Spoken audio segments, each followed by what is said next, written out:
What's going on, crypto fans? Big Rob from Sin City Crypto, joined with Gary Cardone. Welcome to Bitcoin Miami. Thank you, man. Good to th- see you. oh, pleasure.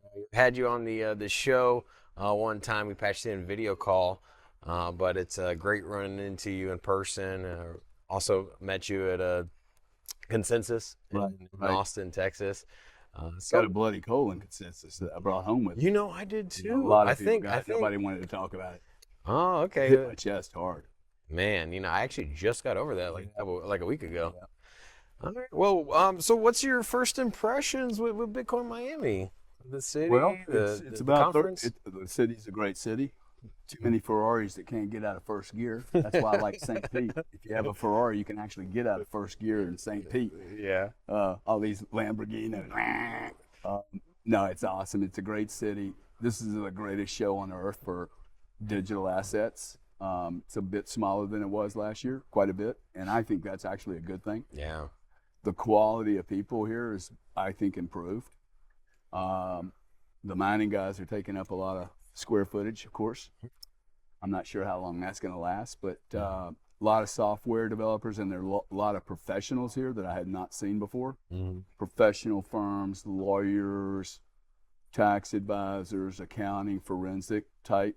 So I'm excited because I think if we can surround the innovators, the innovator investor around this commodity, Bitcoin, uh, the professionals around them will make this space safer and easier once they join the party, right? Once they really, like all accounting firms, if you're going to have a digital division, you're probably going to need to hold some Bitcoin because we're going to know if you don't hold it. This is not, I don't think, a space where you want a professional reading out of a book. Yeah. You know, you can tell, right? Within Yeah. seconds, Yeah. you know immediately, oh, 100. he owns Bitcoin for sure. You know for sure I own it. You don't know how I own it, but you know, and you'll know if that person over there doesn't very, very rapidly, just the way they communicate. That's right. So great showman. Yeah, I'm really enjoying the atmosphere and getting together with like-minded individuals that also share the passion for Bitcoin. Uh, it's it's very interesting when you're in hometown and you're trying to communicate about Bitcoin and everyone is it seems like you're speaking a different language. And so here it's refreshing to finally get amongst your peers in that regard. Now I know you mentioned well, with Node 40, you offer your services to a lot of institutional clients. What's the first reaction when it comes to America, the regulations and the difficulties it takes to operate? Have you heard any, or have you gotten feedback from some of your clients that are based here in the U.S. with difficulties in just participating in the Bitcoin network, or do you think it's hey man, you just custody yourself, just stick to Bitcoin and kind of leave all the other altcoins alone, or Well, there's a lot in that question. You know, what the clients are saying is that um, most people would like just clarity on the regulation. For me, it's like I keep referring to this as a commodity class. Mhm. I don't think everybody out there talking about tokens or commodities, Yeah, but I'm not the regulator. I can make my own assessment. I think Bitcoin is like crude oil, a commodity. yeah, And it's going to need all the tools, just like oil, gas, electricity, FX trading, or equities. The same tools that are necessary to track positions in any commodity are the exact same tools that we need. yeah, It is a fallacy that we don't know what tools we need. Um, you know, no one in any industry that's in the innovation stage ever builds. A good example: the Ford motor car showed up. There was no bridges. no, There was no stop signs. There was no stop lights. There wasn't even when they did build the bridge, they didn't build the rails on the bridge, right? So no, there was no hmm. safety belt. Right? There was no airbags. That came 100 years later. So I think what we're experiencing in this commodity class is none of the rails have been built. And the market has actually gotten bigger, faster than the system, software, and understanding of the base business is able to catch up. And we're catching up. You know, Yeah. you've got 13,000 accounting firms. Most are now trying to catch up. Hey, how do we serve our customer base? Hmm. Even if it's only 3% of the US market, I think it's more like 15, but assume it's 3%. There's 13,000 accounting and tax firms that, like, that's a good, what, 3,000 people? 3,000 people are going to need to be served at Yeah. least.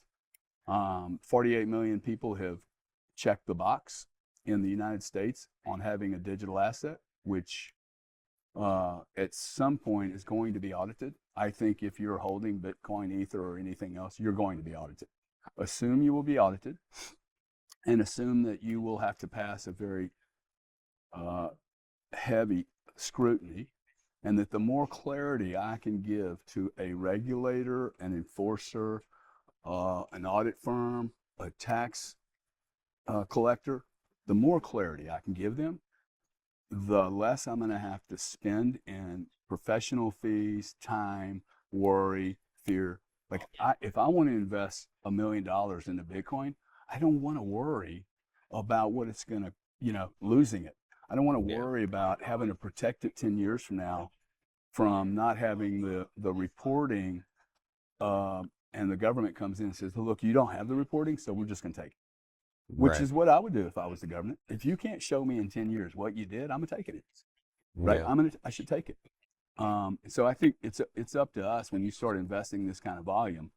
You have to treat this with professional tools, and this user here is a totally different user than the guy that's got $500, Yeah. and these markets will be served by different providers All right. and different solutions. So, we've talked about Node 40 in the past. We've had Marcin and some of your team members Yeah. visit our studio. And is there anything new with Node 40 or something that you're excited about, or is it just you're just scaling and business is growing? Yeah. So your question was what's new? I made this investment roughly a year ago. There was 12 staff members. Now there's 44, I think. 3 sales guys. I mean, we don't have a big sales department. We don't need a big sales department with our strategy.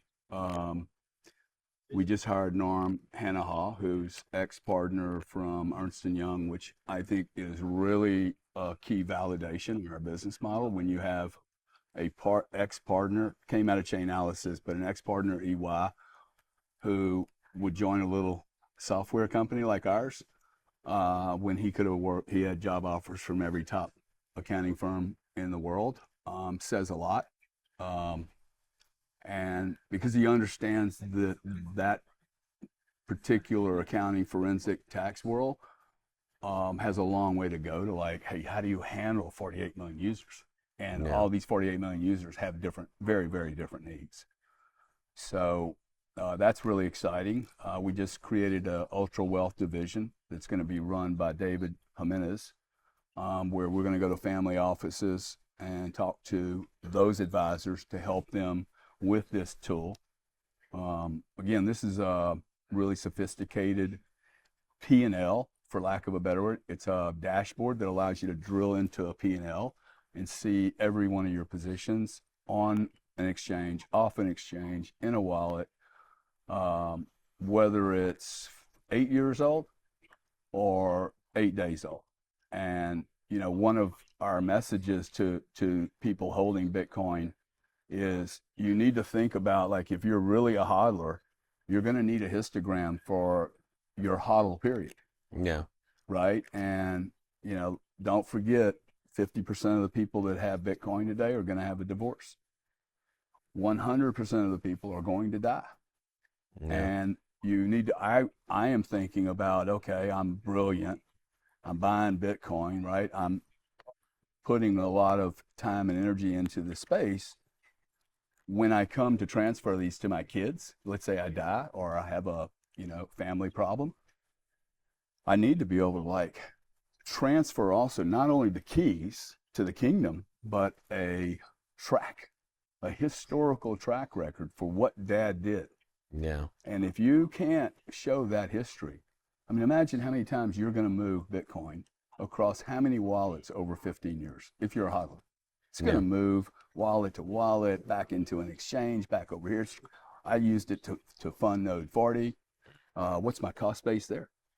Like, these are really complicated, right? This is not like managing IBM. I have 100 shares of IBM and I get dividends. Yeah. What is your cost base, if you don't mind me asking, just roughly on your personal lifetime? Did you get exposure to Bitcoin at an 16. early 16? Yeah.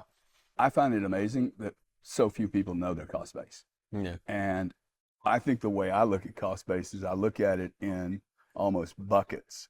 Mm-hmm. Like, notice I said 2016. Yeah. See, if I would have had Node 40 software, I would have learned a few lessons like, hey, don't ever take the 2016 coins into the 2018 bucket. That's called commingling. I did not know that. And once you commingle, you're done.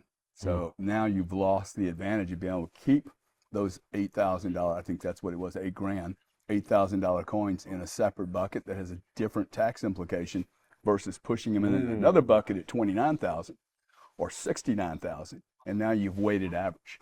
See, because you asked me, hey, what's your cost base? Yes. You're really asking me, across your whole bucket Yeah. of Bitcoin, what is your weighted average cost? If you're doing weighted average cost for your taxes and accounting, you're getting completely slaughtered. Okay, your professionals are not doing the right job for you, because you should allocate, like, which coins do I want and to deploy? Like, Right. which coins do I need to take to buy Node 40? What's the smartest thing for me to do? Do you Right. have any advice for somebody that would, of course, this isn't financial advice or tax advice, but if you had, say, got an early allocation, whether it's Bitcoin, Ethereum, say you bought Ethereum at $100 or Bitcoin at 1,000, and you have all in one wallet. Well, for perhaps security risks, you want to diversify it, Yep. or what would be your action plan? Should you diversify and go to different wallets? Does that create taxable events by splitting it up and sending it to different wallets? Or what would generally be your strategy if you're working with a company and they said, it's like, hey Gary, I put in $1 million here at this date. It's now 50 million. How would you handle this? Well, I think with the volatility of this underlying commodity, I would keep things separate. And that's almost like I think of it in terms of like a 2016 purchase, 2000, and I can do that in various wallets or exchanges, right, or accounts. Mm-hmm. I can have multiple accounts, bifurcate every investment. Definitely that when you bought the cheap stuff, I would definitely keep it off to the side and do not like bring any cheaper or more expensive coins into that. But I wouldn't pool it. I wouldn't commingle. As far as the security piece, look, I'm not a security expert. One of my I still think centralization and central exchanges will exist for some period of time, a long period of time actually, because I don't think many of these users want to hold on to these coins. I think they want someone else to manage them. Yeah. They 50 or 60 years of banks managing funds. Most Americans are not comfortable with carrying a bunch of cash around. The wallets, the hardware is changing every 6 months. I mean, they're coming out like I saw Ledger's new product. Yeah. Saw another guy that's getting ready to compete with Ledger that nobody even knows about. It's a cool product. So thumbnails, biometrics, secret chats, encrypted code. I mean, that's where this is going. I mean, you're gonna have a super computer that's gonna be this big, right? In your vault, or be your vault. I think the best advice I could give anyone is to make sure that your lawyers and accountants, if you don't have lawyers and accountants and you have a large position in Bitcoin, you should go get one and get one that has a digital division. You're going to be audited. So it's no question. You're going to be audited. And if you can't defend it, I think you're going to lose. Got it. So I don't know that I don't want to give anybody advice about how to store Yeah. or how to buy or how long to hold on to. Okay. Um, So, it'd be very tempting if you bought it at $1 to be a seller. I personally, yeah. I like prices right where they're at today. Um, Now, back on the hardware and the security, I don't know this to be a fact. Maybe Glassnode has this information, but the 4 or 5 million coins that were lost, I build the case that there was a reason they were lost. Mm. They were lost because the proper value of that asset was not assessed. Yep. When it's $3, nobody cares. But I don't know about you, I have not heard anyone losing $30,000 coins. No. So when the price of Bitcoin was $3, nobody cared about it. Max was giving it away, everybody's giving it away, and that was cool. That's not happening today. You're not going to lose millions of coins today. Yeah. Which is really talks about markets, right? When the right price is put on any commodity, people start doing different things: security, accounting, tax, forensic. They actually get their shit together. And so far, it's been a bit of a circus, right? Yeah. Real loose, which is the way all markets start. But now we're 12, 13 years old. We have to start at least behaving like a 14 or 15-year-old. That's right. And that's where we are. We're 14 or 15 years old, right? And it's interesting you brought up the lost Bitcoin because I was doing some searching into prior Bitcoin conventions. There was a Bitcoin Miami, I think it was 2012 or 2011. I don't know the exact date, but they were giving away Bitcoin 1,000 years ago. Yeah, they're giving away Bitcoin in the same way that they're doing right now. So you go downstairs and here's $5 of Bitcoin. Just follow us on our social media, and at the time, 10 years ago, there were papers that was like, here's 5 Bitcoin, and Yeah. they were just handing them out, and people were just leaving them on the floor. And, I think you had Roger Ver walking around, like, recording. He's like, look at all this Bitcoin that's just on the ground. And it's just thousands of Bitcoin that just discarded. And I was thinking to myself here, when somebody was giving out $5 in Bitcoin, $50 in Bitcoin, I was like, how much is this going to be worth in another 10 years? Is this $5? Is this $50? Is this $50 that I'm offered today for following somebody's Twitter account? Is that essentially gonna be worth $5,000? So it's been interesting to be in this environment. I know you mentioned also that the attendance is a little down, but what I found is that all the riffraff is kind of gone. Not all So, of it.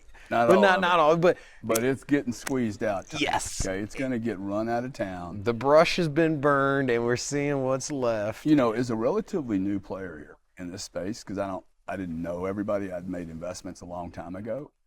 One of the first things that, like we just saw Greg Voss, one of the first things that I'll ask him is, hey, who do I stay away from?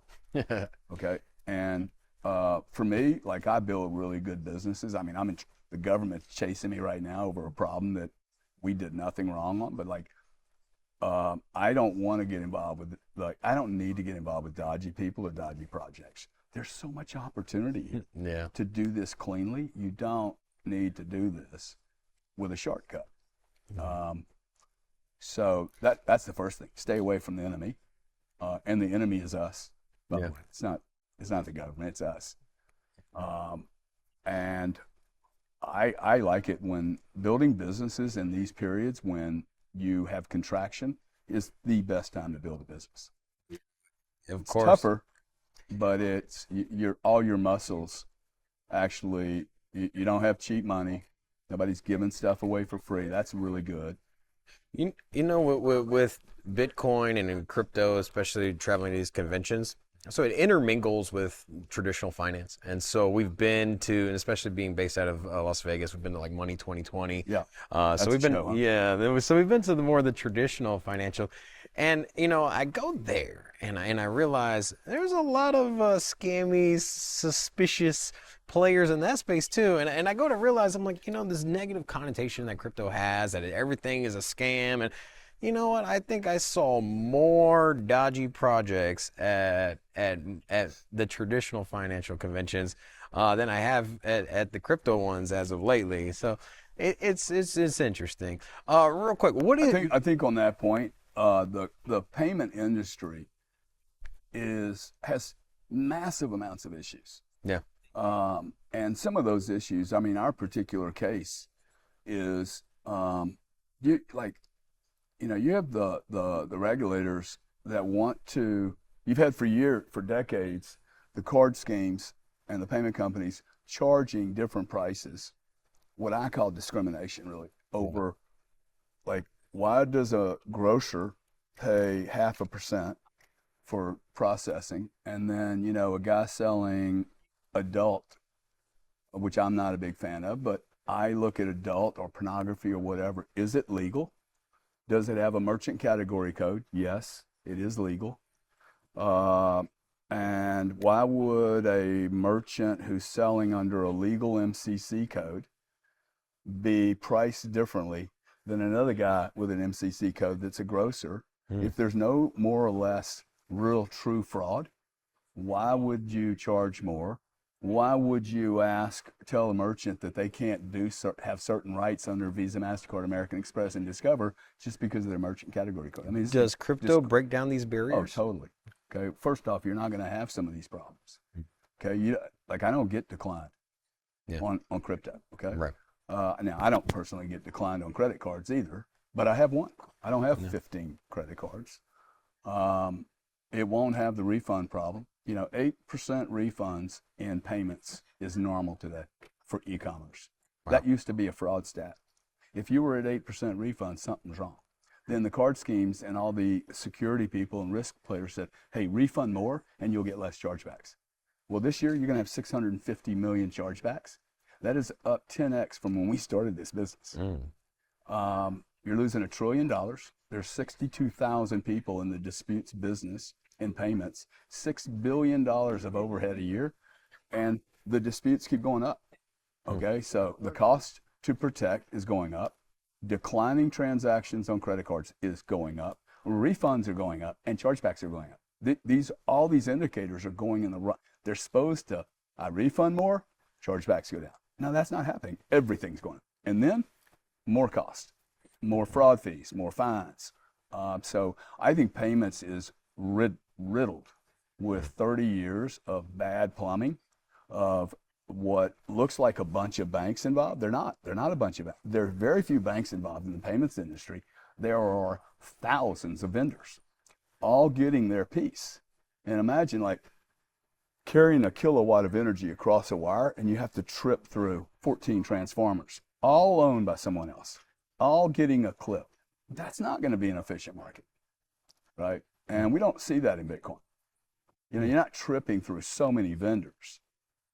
All right, you know what I mean by tripping through so many vendors? Is like, everyone's taking direct. Yeah, you see it with sending money internationally, whether it's intermittent payments or just operating business or even on vacation. Yeah, swiping a Visa card, and so it's all too a good familiar. example. For instance, I think I shared this with your team last time I met you guys, but on a Saturday afternoon a year ago, when Celsius and Galaxy were breaking down, I mean, it was Saturday afternoon. It was it was the end of the world. I moved from 5 or 6 different financial institutions. 2:30 Saturday. I'm in St. Pete, Florida. I moved $3.5 million to buy an investment in Node 40 with crypto, using the best tax loss harvesting I could. I allocated the right digital assets into the investment.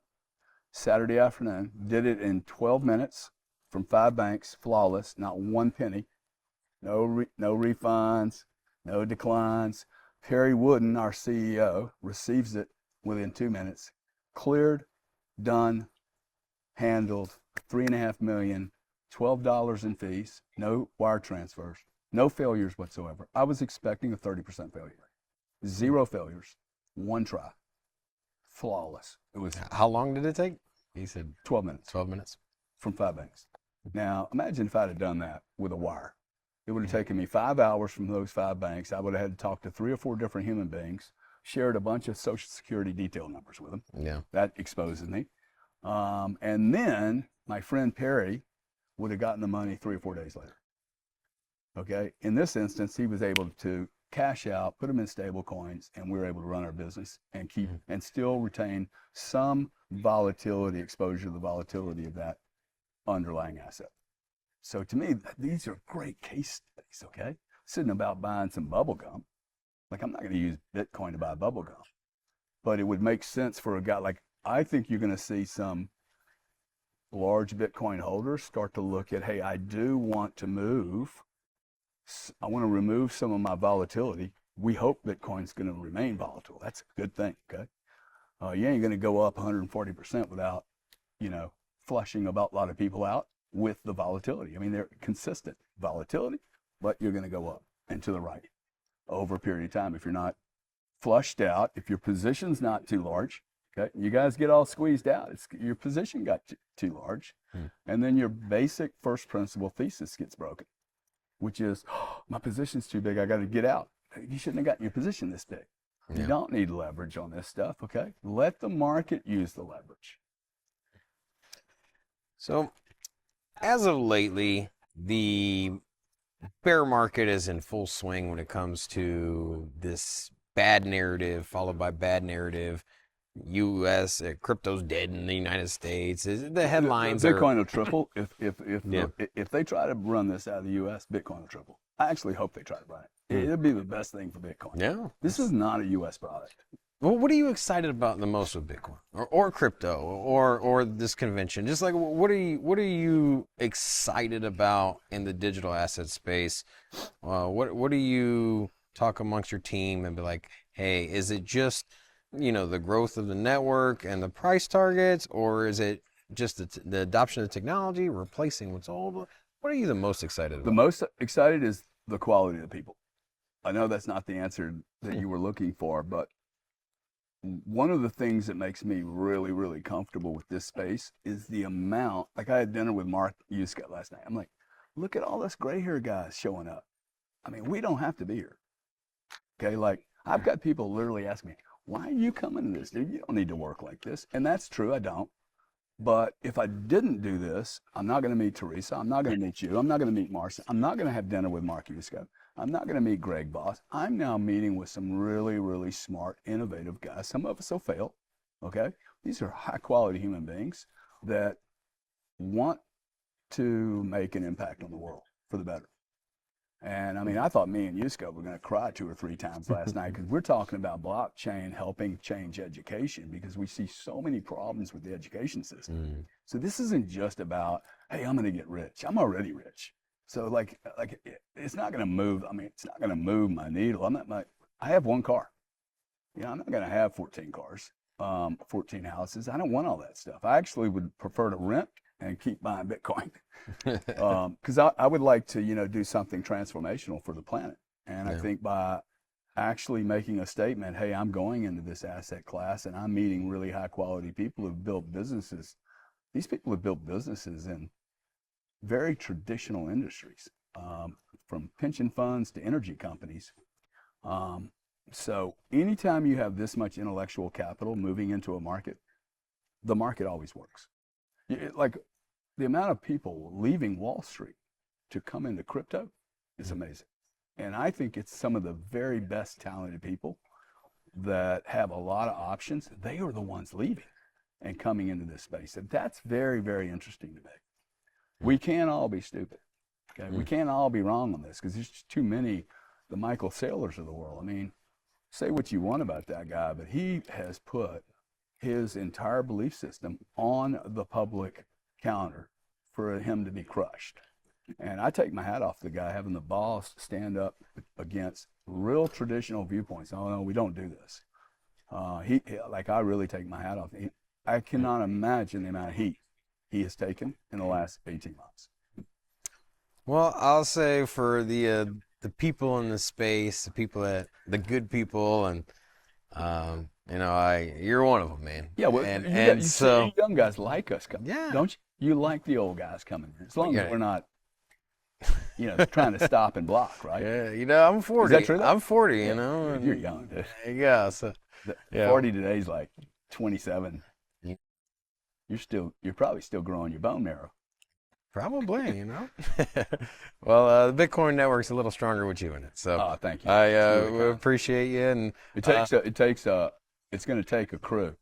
yeah, Okay, it's going to take a really good crew, and we're communicating the message to the user in a better way. Like we have to simplify this message. mm, Um, and I don't think we've done a great job, but I think that's part of our evolution.